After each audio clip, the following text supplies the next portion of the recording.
Ces agriculteurs se retrouvent après une matinée de formation à l'agriculture de conservation qui consiste à maintenir le sol le plus fertile possible. Si vous pensez que planter une graine dans la terre et ça pousse tout seul, ben voilà ce qu'en pense un pro.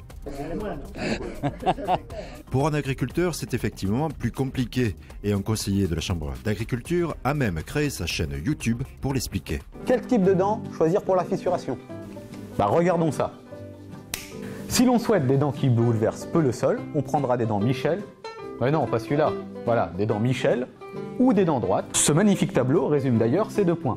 Travailler sur ces sols avec d'autres types de dents. Vous l'aurez compris, c'est un sujet métier qui intéresse le monde agricole. On ne peut pas faire abstraction en fait de la fertilité du sol pour pouvoir avoir une certaine productivité.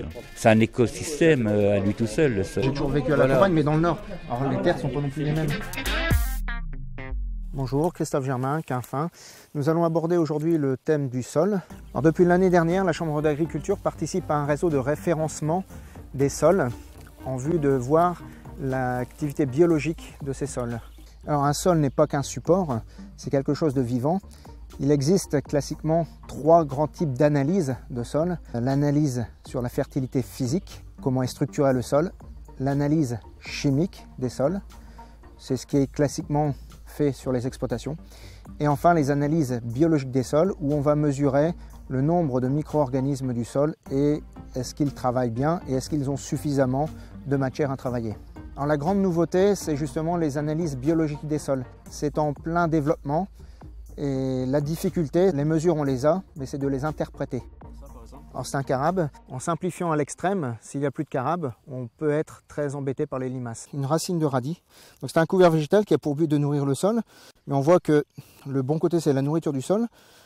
On y trouve un ver de terre, mais on y trouve aussi des bébés limaces. Donc vous voyez, chaque bon côté a aussi des côtés un peu plus négatifs. Donc une petite réserve à limaces.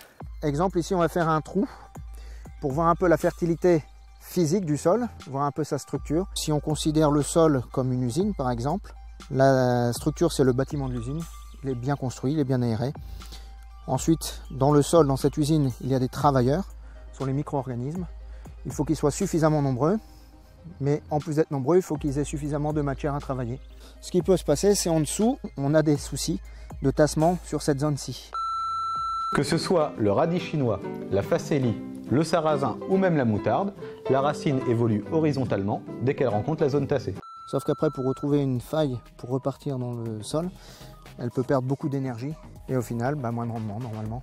Alors voici quelques exemples d'analyses de sol qui sont pratiquées pour le référencement par la Chambre d'agriculture. Le national, le niveau de référence est autour de 300. Je me situe ici autour de 900, enfin 923, ce qui est extrêmement fort par rapport au national, mais ce qui peut être classique sur nos types de sols. C'est pour cela qu'il est important que la Chambre d'agriculture, que les agriculteurs participent à ce réseau de référencement des sols. Alors tout ça, c'est pour repartir en fin de compte du sol, puisque la plante se nourrit essentiellement du sol. Essayer de le couvrir le plus possible pour l'alimenter et essayer d'allonger les rotations. Ce sont là les 3 piliers de l'agriculture de conservation des sols. Donc en conclusion, pour tous ceux qui s'intéresseraient à la vie des sols, je vous donne rendez-vous le 1er juin à Quinfin pour le déclic agro.